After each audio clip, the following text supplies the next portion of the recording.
Olha que barbada, né? Como é rapidinho no caso do branco, em função, né, de que os processos acabam sendo muito mais pré-fermentativos. Aí chego na estabilização.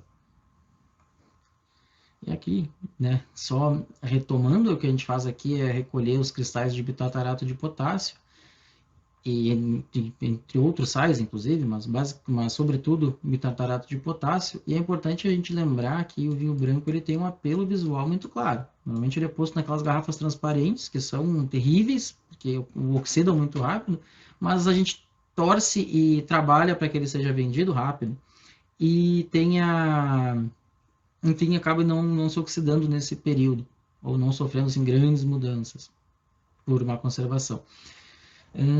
De todo modo, a garrafa transparente, embora seja ruim para o vinho, é muito significativa do quanto o visual importa, o quanto o visual importa para um vinho branco, né? E da mesma forma, quanto que os cristalzinhos de bitartarato não vão ser legais. Então, sobretudo no vinho branco, a gente tem que ter um bom cuidado com o aspecto visual. Mesma coisa, né? Vai pôr o vinho lá, basicamente na metade, vai pegar a graduação alcoólica, vai dividir por dois, tirar um e vai dizer: esse vinho vai ficar tanto tempo, vai descobrir o tempo lá conveniente. Fez a estabilização a frio, que normalmente acontece junto com a clarificação. Pode passar para a próxima etapa, pode ser filtração, centrifugação e o que for.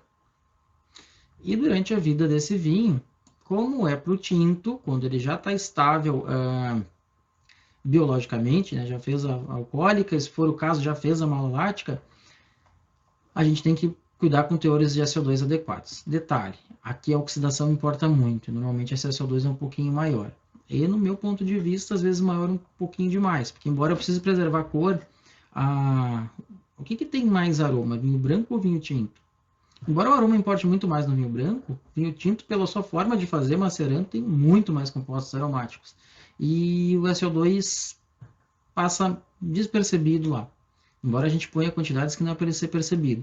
Mas o vinho branco pode ser muito sutil. E quanto mais sutil, mais pode ser que essas doses de SO2, que costumam estar ali por 40 miligramas por litro, talvez sejam percebidas. Eu tenho visto muito vinho mais barato, sobretudo, e não que eles aumentam a conservante porque é barato, não é essa a questão.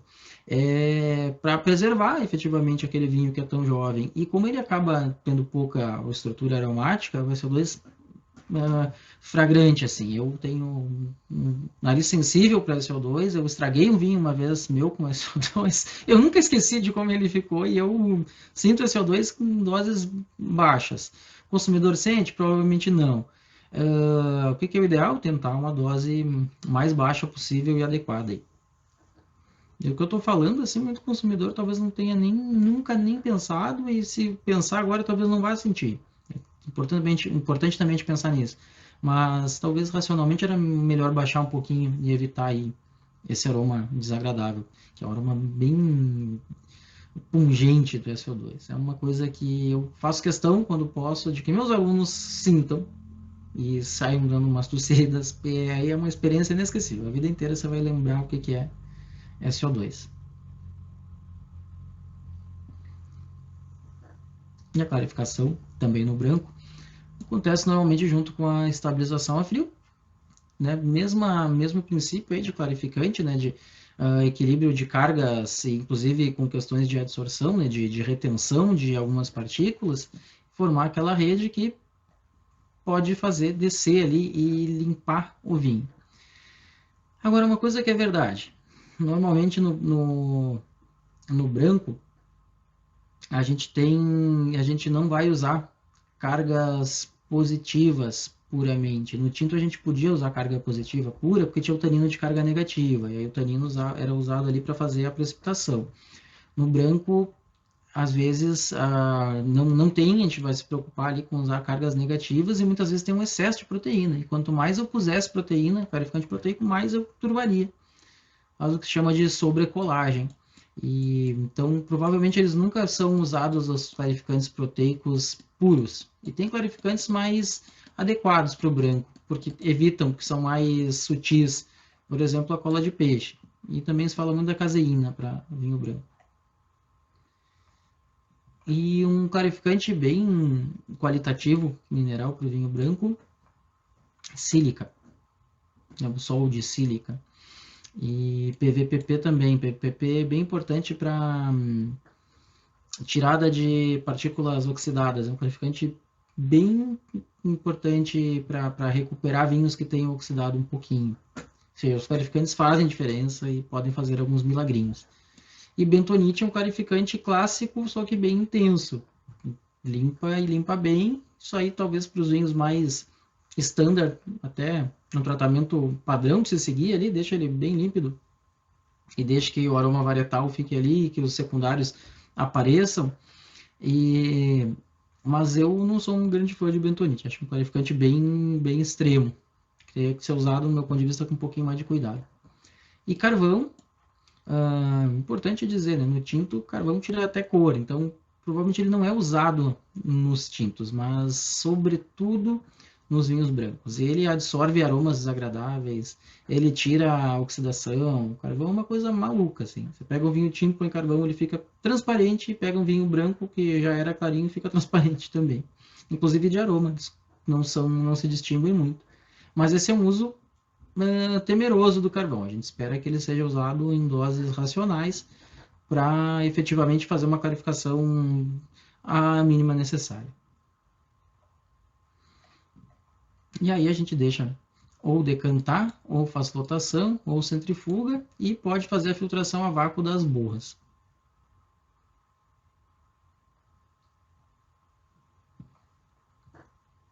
Quando a gente fizer a filtração,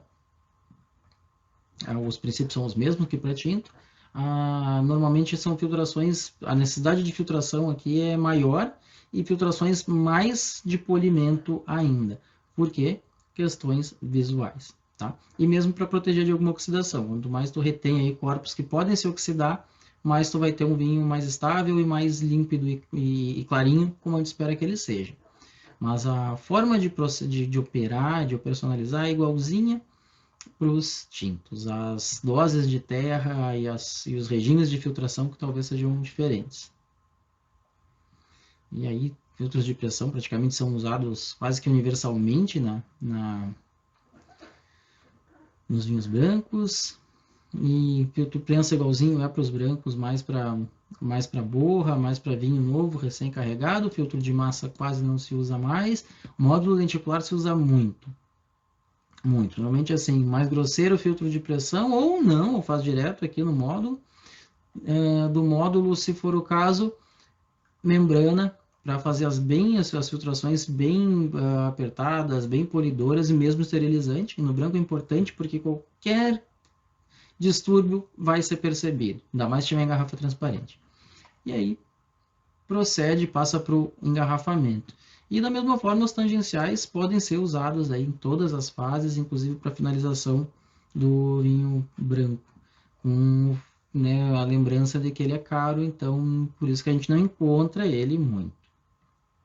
Eu até deixaria assim os votos de que a próxima visita que vocês façam em uma vinícola, vocês olhem os equipamentos e vejam se adiantou essa a gente falar essas coisas e percebam assim quais as opções que as pessoas têm e que vão ter que ter alguma coisa. E tá entrando muito em moda dizer que não filtrou por causa dos resíduos de terra, questões ambientais, mas olha, a possibilidade de ter um problema com vinho que não tenha sido filtrado é enorme. Tem uma vinícola grande do Brasil que esse vinho não foi filtrado, sofreu pouca clarificação. Gente, vinho em grande escala para se distribuir no Brasil inteiro, para ter grande estabilidade, eu tenho muito pé atrás de dizer que não foi filtrado, não foi estabilizado. Ou que passou por mínimas estabilizações, tá? Mas, enfim, espero qualquer dia desses conversar com alguém da vinícola e saber se, né, dentro do que for possível, e sentir firmeza na resposta, porque às vezes é com aquelas respostas, sim, dá, sim, mas não te explica bem, aí na prática o que está sendo feito são as coisas normais, né, e só não estão sendo ditas, ou mais do que isso, não estão sendo omitidas, e ditas outras práticas. Filtro a vácuo para as borras também, a gente não costuma filtrar vinho em filtro a vácuo porque não tem a carga pesada, né, de materiais dissoltos que que justifiquem passar por um filtro a vácuo, que é um filtro meio violento, que vai puxando aí por vácuo, como o nome supõe. As centrífugas foram muito usadas aí para vinho branco e acabou, há um tempo atrás, se evitando porque elas estavam oxidando muitos vinhos brancos. A própria Forestier tinha uma centrífuga, usava bastante, e os vinhos estavam amarelando, assim, amarelecendo muito rápido. E aí a descoberta foi que era a centrífuga, que era da Alfa Laval, inclusive. Quando as centrífugas não estavam tão tops assim como estão hoje. Hoje, o que se conversa é que já está tudo resolvido, que funcionaria bastante. A Chandon trata alguns mostos e vinhos por centrifugação, fazia um barulho horroroso toda vez que descarregava, parecia uma sirene, um aviso de escola aí. E também são usadas em espumantes, tá? Embora movimentem, igualzinho filtro, igualzinho centrífuga, pode ser usada para espumante. E aproveitando aqui, tem uns tubos aqui que não acho que não são o caso, mas um trocador de calor é algo parecido.